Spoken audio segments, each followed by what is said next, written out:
aqui conversando com a gente. Toninho, bem-vindo, bom dia.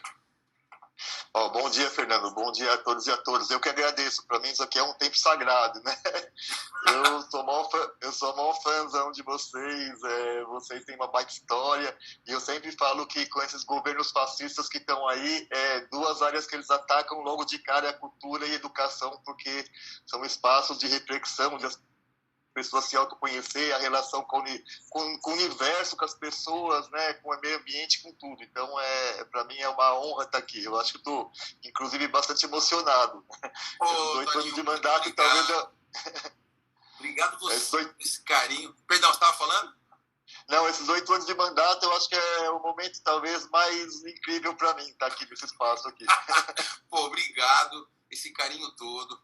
O Gustavo Anitelli, meu irmão, estava falando dele agora, que ele, enfim, tem muita admiração, muito respeito por você, muito carinho também. E, poxa vida, você é um cara que é professor, mestrando, é um cara que é vereador, pensa a educação, pensa a questão dos deficientes, né? A galera que também tem, enfim, dificuldades para, enfim, uma porção de coisa que está envolvida com tudo isso, e você pensa a cidade, você pensa os movimentos sociais, e você está no meio do furacão, trabalhando na Assembleia, no meio daquela muvuca, e você tem que pensar sobre todas as possibilidades, né, de amadurecimento da nossa sociedade. Então, por pensar tanto, a primeira pergunta do dia, Toninho, quem você pensa que é?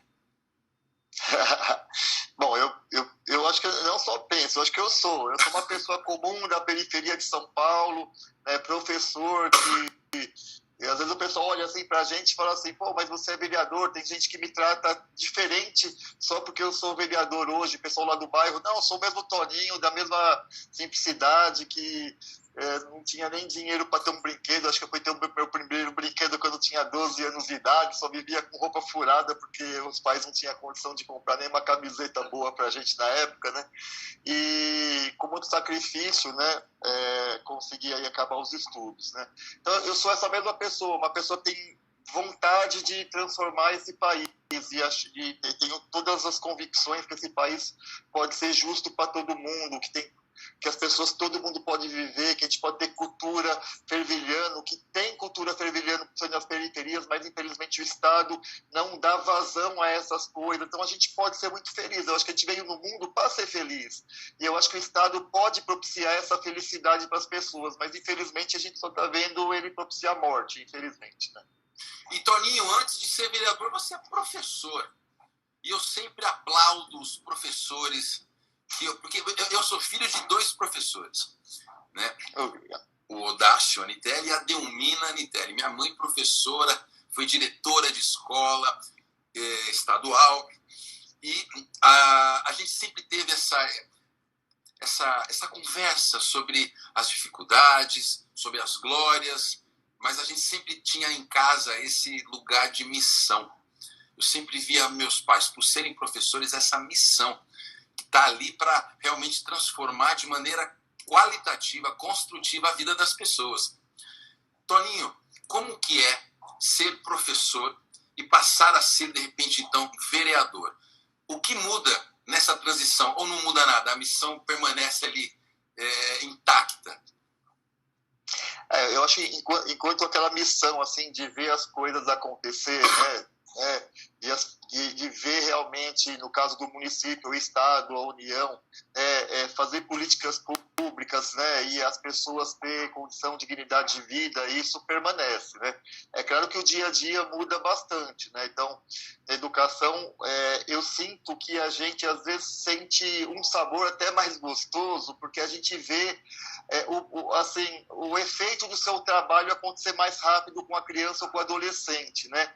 E na Câmara, hoje, a gente acaba sendo polo de resistência, então a gente acaba fazendo um trabalho muito mais de denúncia, porque os governos acabam tendo uma maioria consolidada e acaba aprovando um monte de coisa que você não quer, né? Então, tem dia que eu saio da Câmara que eu falo, gente, hoje eu preciso de beber muito, que eu não tô... Então, assim, você faz um outro papel, né? Um papel de resistência, mas que acaba, às vezes, te deixando um pouco para baixo, por conta que, infelizmente, a gente não vê um compromisso assim, da maioria que está ali com a sociedade, com o povo. É um compromisso, às vezes um proveito muito mais pessoal de utilizar aquele cargo, né, público para ter um proveito muito mais pessoal do que realmente pensar no comum, no coletivo, na sociedade, né?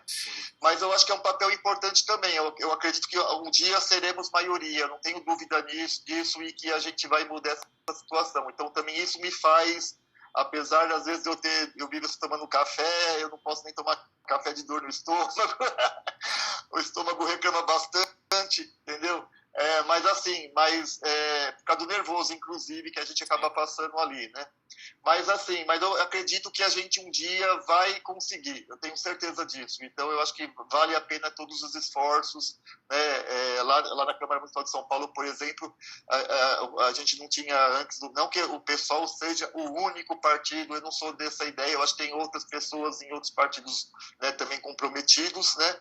Mas a gente do PSOL, por exemplo, vem crescendo bastante lá na cidade, não tinha nenhum vereador, teve um, teve dois, agora a nossa proporção agora é a possibilidade de eleger de 4 a 5 vereadores, né? Sim. Então a gente quer aumentar a bancada progressista, não só do PSOL, mas a bancada progressista. Então eu acredito que a Câmara pode ser melhor na próxima legislatura, né? As coisas podem ser melhor, sim, né? E aí eu acho que também é um compromisso. Eu não acredito em Salvador da Pátria, eu sempre falo quando eu converso com as pessoas, gente, eu sou uma pessoa comum, né? Que tem as melhores ideias não vêm da minha cabeça, vêm dos movimentos social organizados que vai bater um papo com a gente, né? E a gente vai lá e troca uma ideia e fala, poxa, isso é muito bom para a gente colocar em um projeto de lei. Então, é a sociedade, né, vivendo o seu dia a dia, o seu cotidiano, que vem trazer as ideias que a gente... Eu não acredito em assim, um salvador da pátria, né? Sim. Salvador da pátria são todos nós juntos, sim, hermanados coletivamente, pensando as coisas. Então, eu acho que a sociedade está propícia a cada vez mais participar coletivamente das coisas, né? E discutir mais a sociedade. Eu acredito nisso. Toninho, você está lá na trincheira. Você trabalha num lugar onde tem aquela discussão, aquele debate sobre os projetos, mas a gente também vê ali muita acidez, muita maldade, muita hipocrisia. As pessoas perderam o sabor sobre conversar sobre política nos lugares porque deixaram de acreditar nesses personagens. Começaram a aparecer... O Brasil tem esse jeitinho de eleger figuras caricatas, né? Então começa a aparecer... E aí vira um bololô que o assunto deixa de ser projetos, deixa de ser algo construtivo e vira justamente isso que você acabou de mencionar, que você tem que muitas vezes fazer a defesa, fazer a denúncia do quê? De coisas que a galera tão, é terra plana, é bizarrice de tudo quanto é lado, a mulher agora tem que fazer cesárea, então é lei que todo mundo vai fazer. E agora parece que foi aprovado, né? Ainda temos aí uma outra... Temos que correr atrás de mudar os votos, mas realmente o bagulho já vai voltar às aulas. O pessoal ali reunido, encontrando, falando dentro desse... Vai voltar às aulas. Eu gostaria de saber a sua opinião sobre isso. E a outra pergunta que eu comecei falando e acabei não fazendo. Você trabalha num lugar que é muito assim. Tem algum acompanhamento psicológico para as pessoas que trabalham num lugar como você? Porque é tanta tensão. O que a gente vê na TV Câmara, caramba, nossa, parece aquele 17 de abril, do dia do Império, parece aquele tem um sabor que é difícil de digerir. E você mesmo comentou, poxa, tem dia que eu saio da Assembleia que, nossa, tem algum acompanhamento psicológico nisso? E a outra pergunta é justamente sobre essa questão da volta às aulas. Então, Fernando, olha, quem me conhece, né, eu sou uma pessoa, assim, super de boa. Super de boa. Conviver comigo é uma coisa mais tranquila. Às vezes as pessoas até são ofensivas comigo, eu olho assim, tipo, fico de boa. Eu não sou uma pessoa que esquenta fácil. Não sou. Mas se tem um lugar que mais me tirou do sério, que eu quase saí nas vias de fatos, assim, na porrada, foi na Câmara Municipal. Infelizmente. Ela consegue, como que se fala, acender os seus instintos mais primitivos, no sentido da palavra. Como já assim, diria Roberto, essa cena para mim foi clássica. Quando o Roberto Jefferson diz assim, eu tenho medo de você. Ele diz isso, né, pro Zé Disseu. Eu tenho medo de você, porque você desperta em mim meus instintos mais primitivos. Nossa. Eu nem escutei ele falar isso, mas é verdade, porque, assim, às vezes... eu sou bem popular, eu falo assim mesmo, tá?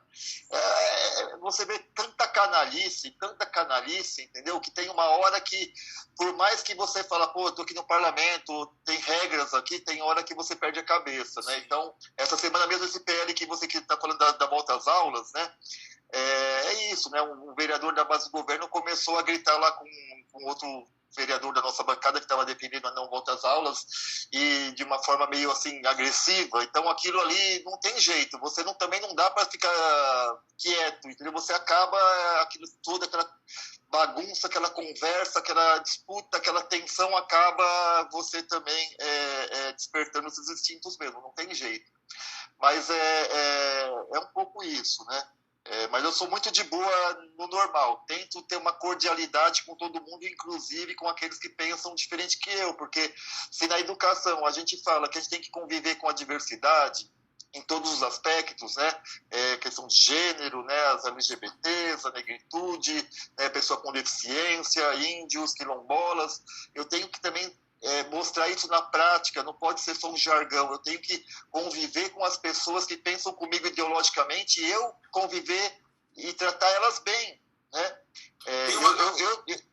Eu tenho que ter esse princípio, entendeu? Você falou uma coisa que é muito importante. Hoje em dia, o país está polarizado. Você é vermelho, você é azul ou você é laranja. Polarizado não, né? Ficou quase... Tem o azul, o vermelho e o laranja. É o seguinte, nesse lugar, quando a coisa fica polarizada, as pessoas perdem outras nuances do debate, né? Para mim, a política e os debates, e todos nós, somos tal qual um pôr de sol. A gente tem ali amarelo, roxo, laranja, branco, azul, vermelho. Você vê a coisa toda, mas está em harmonia. Eu gostaria que a nossa política fosse dessa maneira, harmoniosa em prol da sociedade. E é como você falou, a gente não vê isso. A gente vê uma outra dinâmica, né, na estrutura da coisa toda. Tá? Quando a gente está, em relação à volta às aulas, quando a gente está numa situação como essa, a gente não tem que... Eu gostaria que a gente não tivesse tolerância. Opa, mas como assim? É porque tolerância dá a sensação, é uma palavra que dá a sensação que você me incomoda. Eu estou conversando com você, mas eu tolero a sua pessoa. Pô, chato, né? O mais importante do que tolerar seria coexistir. A gente saber coexistir com as diferenças. E você falou uma coisa que é muito importante, né? A democracia não é vamos metralhar a esquerda, não é isso. A democracia não é vestir um monte de camiseta de time que você nem torce. Democracia, isso não, isso é circo, isso é besteira. A democracia é a gente saber discutir, debater com as pessoas coisas que são propositivas para o povo. É como você acabou de trazer aqui essa dinâmica. Eu queria saber quais são as proposições para a educação nesse momento de pandemia. O que está acontecendo com São Paulo? Então, Fernando, infelizmente eles acabam usando a pandemia, utilizando, né, onde pessoas estão morrendo, você vê quase 100 mil pessoas já mortas, em torno de 100 mil pessoas, né? As estatísticas estão falando que se continuar nesse ritmo nós vamos ter mais que 200 mil pessoas mortas no Brasil. Você usar do sofrimento do povo, porque não é só a morte, né? Eu moro na periferia de São Paulo, eu moro no Sapopemba, o lugar onde mais está morrendo gente, né? Sapopemba, depois Brasilândia e depois Grajaú, né? Eu estou na Zona Leste, então no lugar onde... E por que morre mais gente ali? porque é onde tem mais gente com vulnerabilidade social. 50% da minha região são casas precárias, tem muito córrego, muita casa assim, beirando os córregos, de uma Tem série de coisas. Não tem saneamento, gente desempregada, gente que às vezes que está empregada, mas a grande maioria não tem carteira assinada, então a pessoa tem que trabalhar hoje para comer amanhã. 2 então, cômodos numa casa com 4, 5 pessoas. Isso. Então, como que a pessoa vai fazer isolamento social, Fernando, se as pessoas não têm o que comer? Então, a pessoa, no Brasil, né? No Brasil, ou está morrendo mesmo por causa do Covid, ou estão passando necessidade. Né? E por isso que eu tenho falado, quando você fala de educação, é uma hipocrisia falar de aula EAD, onde a casa, de repente, só tem um celular, que é o do pai ou da mãe, né? Porque tem 35% de famílias onde a mulher é solo, né?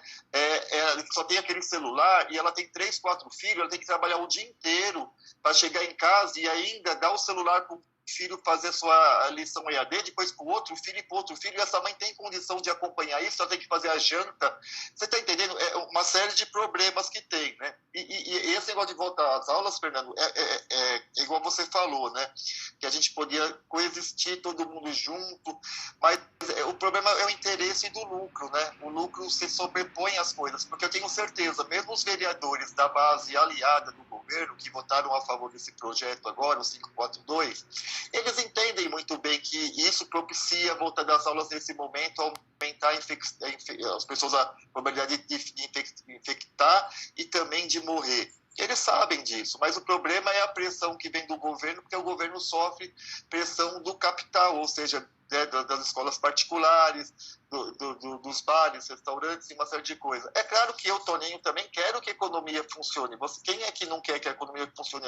Eu moro num lugar onde as pessoas precisam de economia funcionar porque estão passando fome. Eu não vejo estatísticas. Eu ando no bairro, né? A gente fez uma entrega de mais que 30 mil máscaras da minha região, gratuito, que a gente conseguiu lá com umas costureiras, pagando elas e distribuindo.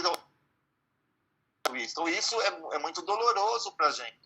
Né? Só que é isso, né? O governo recebe essa pressão, o governo cede a essas pressões, né, desses setores econômicos, e aí a base do governo geralmente é assim, você sabe disso, né? A pessoa acaba ganhando coisas para votar no que o governo quer, ou uma secretaria, ou cargos no governo, ou outras coisas que eu nem faço ideia do que seja, né? E as pessoas acabam cedendo por força dessa pressão, né? Dessa pressão. Então, eles sabem que é ruim voltar às aulas nesse momento, né? Não é Sim. possível. E quem está falando isso, eu sempre falo, gente, não sou eu sou professor de matemática, eu não entendo nada de pandemia, entendeu? O que eu faço? Eu vou ver os especialistas, eu estou falando não o que o Toninho quer, eu estou escutando os especialistas e todos eles estão falando a mesma coisa. Olha, na França, na Itália, demoraram 60 dias depois do pico. A gente está no pico ainda. Não começou, 60 dias depois começou a curva a baixar, né? A gente não começou ainda a baixar significativamente. Ainda está aqui e com um número muito grande de pessoas, e todo mundo é um bichinho da dengue, todo mundo é um hospedeiro.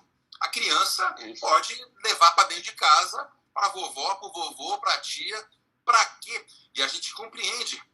Ao mesmo tempo, Toninho, as crianças em casa, a mãe com 3 filhos em casa, não consegue, não tem como fazer isolamento. Como é que as crianças que ficavam em creches, os pais que precisam trabalhar e também não conseguem, como é que a gente teria alguma outra alternativa que não fosse abrir as escolas, ou talvez abrir escola para, sei lá, 15%, estou viajando aqui, estou pensando coisa, sabe, para as crianças, não sei, para tentar também compor essa coisa da necessidade que existe da família, de trabalhar, de cuidado emocional. A família mora num apartamento, tem 3 filhos, a molecada tá comendo a cortina, tá limpando a bunda na cortina, na mesa tá aquela loucura.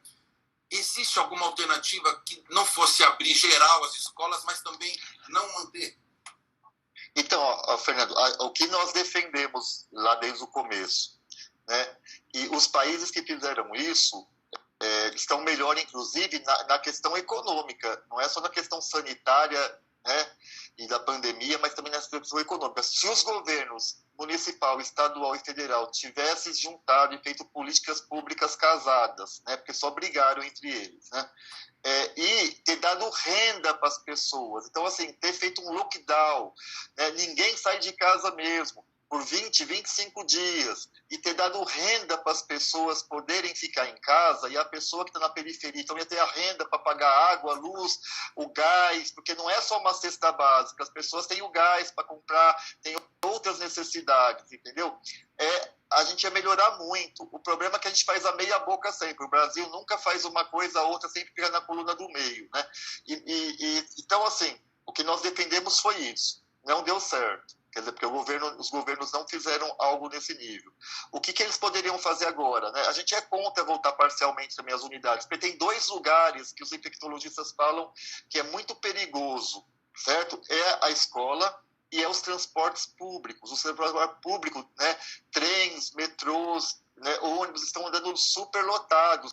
Hoje, eu falo para você que as escolas fechadas, sem dúvida, o transporte público é o lugar maior de possibilidade de contágio. Por quê? Porque é pobre que usa transporte público na sua grande maioria. Né? Do mesmo jeito que, enquanto os vírus estavam andando nas classes médias brancas, né?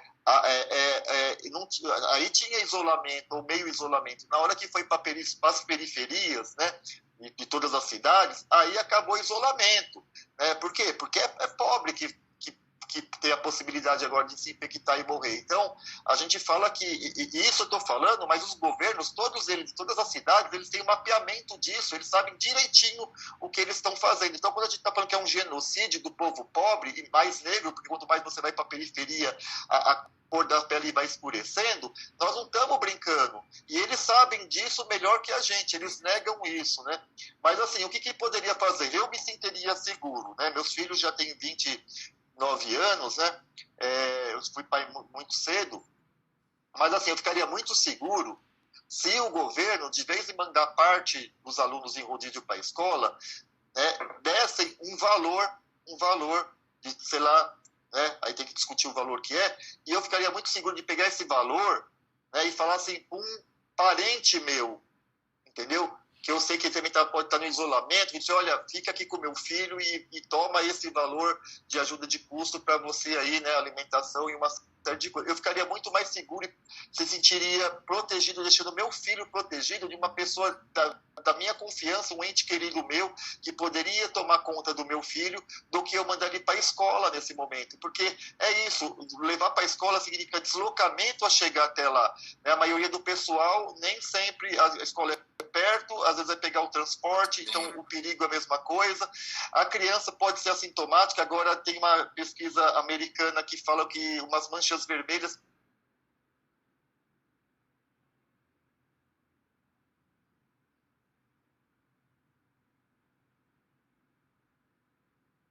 crianças desenvolvem algumas doenças por exemplo, Covid e pode chegar a óbito.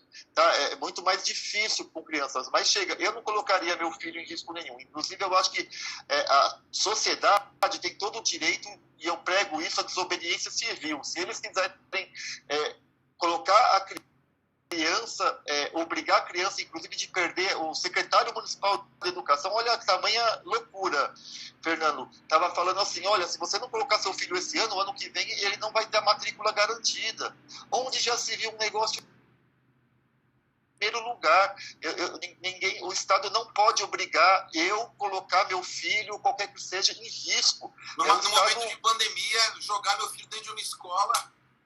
É um Estado genocida que faz isso, assim, autoritário, né?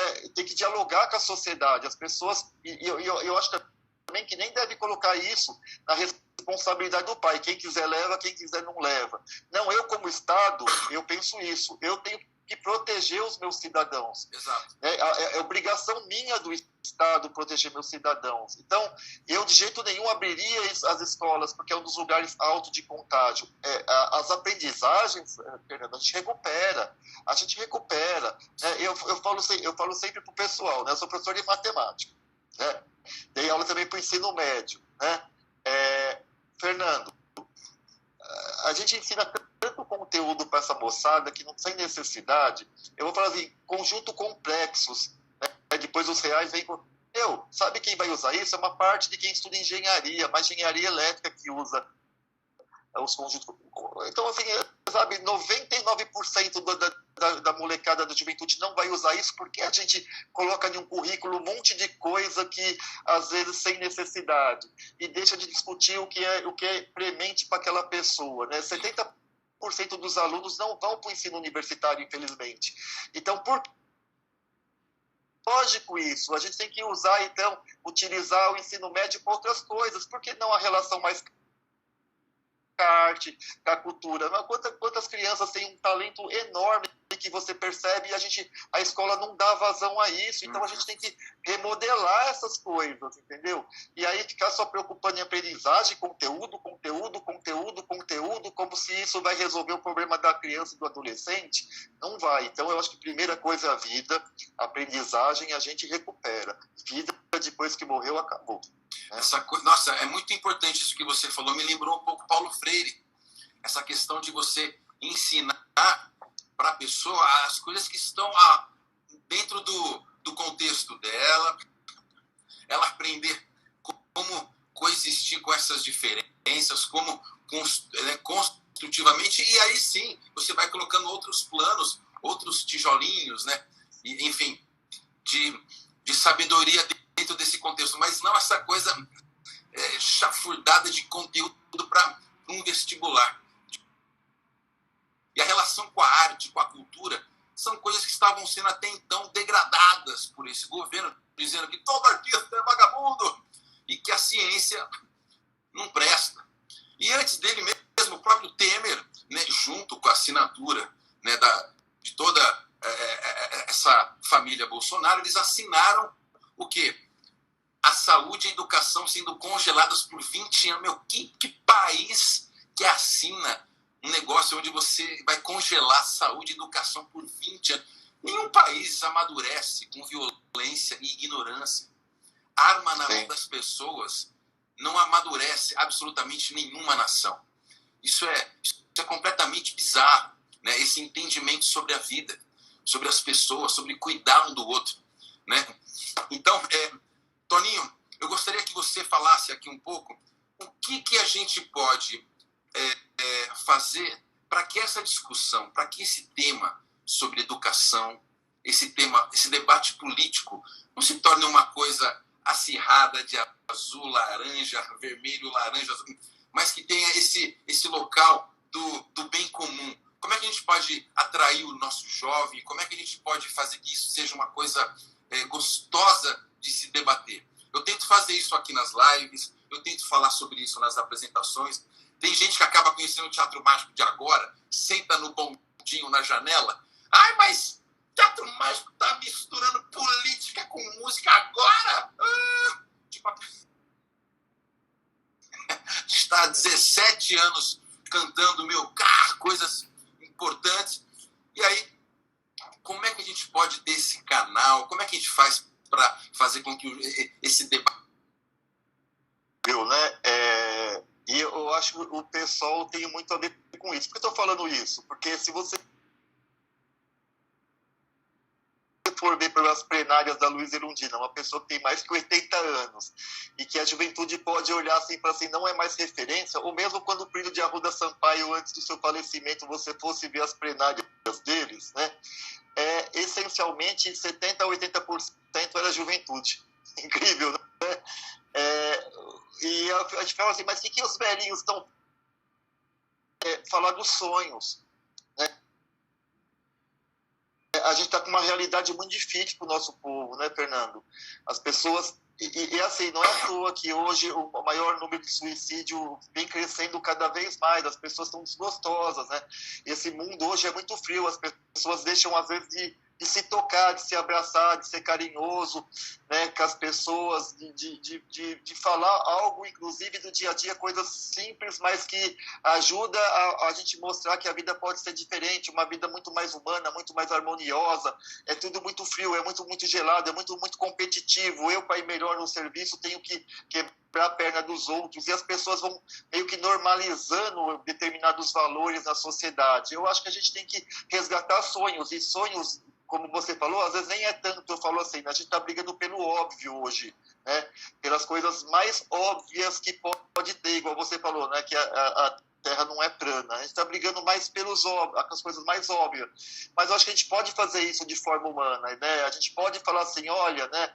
Quem está falando determinadas questões sobre o Covid não é eu, não é o partido, não é a ideologia, é a ciência, né? Então a gente pode trazer as pessoas na razão e falar dos sonhos. Eu acho que a gente tem condição, né, de empolgar as pessoas. Quando eu falo sonhos a ser concretizados, não é sonhos para serem só sonhados, né? E eu acho que a gente tem condição de fazer isso. E a galera, e eu acho que, eu sempre falo isso, né? Quando eles derrotam a gente na Câmara Municipal com um projeto que vai, de repente, privatizar a educação ou fazer qualquer coisa, essa não é o maior ganho deles. O maior ganho deles é quando eles acabam com a nossa esperança. Quando eu estou falando de sonhos, a gente tem que semear a esperança, né? A esperança da mudança, a esperança que nós somos capazes, porque não é de todo mundo, é seu, é porque você é incompetente, você não tem condição de nada. Não, nós temos potencialidades e muitas competências, basta a gente se unir. Às vezes eu não tenho determinada competência que você tem, mas juntos a gente vai somar nossas competências, né, Fernando? E a gente vai conseguir achar soluções. Então a gente tem que sonhar, tem que ter esperança, a gente tem que acreditar que esse mundo, né, um novo mundo é possível. Eu acredito nisso, né? Às vezes meus filhos, às vezes, eu sou às vezes mais esperançosos que eles, né? Eles viram assim, falam assim, pai, mas você já está com 54 anos, o que faz você acreditar tanto na mudança? Né? Então, eu acho que é isso, eu nunca vou desistir dessa mudança, entendeu? Porque apesar de eu ter uma vida muito precária até os 12, 13 anos, depois eu fui ter uma vida de classe média baixa, naquela classe média baixa na periferia, que pelo menos consegue comer. Aí eu ficava me questionando, né? Por que eu tenho direito a calçar eu moro num lugar onde é uma das maiores favelas da cidade de São Paulo. Então eu estudei na escola pública, onde a maioria dos meus companheiros, eu não gosto de falar comunidade não, viu? Eu sou do tempo da favela e eram pessoas da favela, e eu ficava me comparando, mesmo uma vida simples, né? Não tinha às vezes nem dinheiro para comprar um pão com mortandela, era pão com manteiga mesmo, né? Mas assim, os meus amigos nem o pão com manteiga tinham. E eu ficava falando, por que eu tenho pão com manteiga e o meu amigo não tem? Sim. Porque meus pais, cara, com muito sacrifício, sem comprar o caderno, eu nunca fui um aluno assim, não tinha o material escolar. Podia estar mal arrumado, porque em termos de que eu não tinha dinheiro, mas eu tinha material. Às vezes passava 4, 5, 6 meses, meu amiguinho não tinha no material escolar ainda. Então tudo isso sempre me incomodou. Entendeu? Então eu sempre vou ter essa esperança da mudança. Sim. Porque não é possível ter uma concentração de renda igual a gente tem no Brasil, que alguns, você viu agora na pandemia, os bilionários ficaram mais bilionários ainda, ficaram mais ricos. Não, é impossível um sistema desse. É impossível. E tem gente, não no meu bairro, mas no Brasil, passando fome. Eu nunca vou me conformar com essas coisas. E a mudança desse mundo. Obrigado, Toninho. Semear o amor. É isso aí. Semear o amor. Muito obrigado pela tua palavra, pelo teu ponto de vista, tua presença aqui. Eu queria que você falasse, pessoal que está chegando agora aqui, ou que de repente não conhece, a gente está conversando com o Toninho Vespoli, ele que é vereador da cidade de São Paulo. Como é que faz para a gente ver o que você está atuando, os projetos que você está fazendo, como é que está? É no Instagram, é no Facebook? Você pode comentar com a gente? E aí, já se despede do pessoal que já passou de 1 hora, talvez o Instagram possa nos derrubar, creio que não, mas a palavra é tua, Toninho. Bom, primeiro eu já queria sair agradecer aqui, né, o Fernando, o Gustavo, para mim estar aqui, eu já falei, para mim isso aqui é um tempo sagrado, eu acho que é um dos lugares que eu estou me sentindo mais assim, melhor, porque eu sinto que aqui esse espaço é a nossa casa, né? A casa de quem realmente quer um mundo diferente, né? Que prega a humanidade, a solidariedade, a cultura, a vida, né? A gente veio para isso, para a vida e para ser feliz. Então eu fico aqui emocionado de estar aqui. Obrigado. E quem me conhece sabe que eu não sou de jogar confete, não. Quem me conhece sabe que eu sou muito duro nas coisas. Então, isso aqui não é palavras para jogar confete porque eu estou aqui. É um sentimento real. Né? Quem quiser assim, conhecer os nossos trabalhos, né? A gente tem Facebook, né? A nossa página, o nosso blog chama 2 Litrão, porque é 2 Litrão mesmo de cerveja, que é no bar que a gente bebe uma cerveja e conversa e troca ideia. Então bate lá no Google 2 Litrão, é @ToninhoVespoli, você vai achar nossos canais no Instagram, no Facebook, né? E como a gente é da periferia, o nosso negócio é litrão, porque é o mais barato, porque a vida tá difícil, né? Toninho, muito obrigado. Há muitas mensagens aqui, ó, de professores que te acompanham. Ó. Vou te seguir, Toninho, a professora Cíntia Ataíde. Vou te seguir. Viva o Teatro Mágico, que traz discussões importantes. Abraço, Toninho. Que delícia de papo. Professor vereador Toninho Vespoli, ocupa tudo. Ai, muito carinho, Toninho. Muitas pessoas aqui. Aqui, ó, tem muita gente. O teu Instagram é @Toninho Vespoli, tudo junto. Eu acho que é. Eu só não sei se. Não, antigamente tinha ponto, mas acho que é tudo junto agora. @Toninho Vespoli. É o que tá, é o que tá aqui no nosso Stories. A coisa toda, Toninho Vespoli. É só conectar, clicar e acompanhar os passos desse grande professor e batalhador por todos nós. Toninho, muito obrigado, muita saúde, muita paz, muita luz na caminhada, e a gente se encontra em breve, quando tudo isso passar, se não, remoto. Um abração também pro Weber aí, tá? Aí da região de vocês. Obrigado. Pode deixar. Uhul! Valeu, querido! Caramba, gente, que delícia de live, que encontro gostoso. Aqui, ó, vou até fixar aqui o comentário, @Toninho Vespoli, tudo junto. Quem quiser saber sobre os projetos que o Toninho está batalhando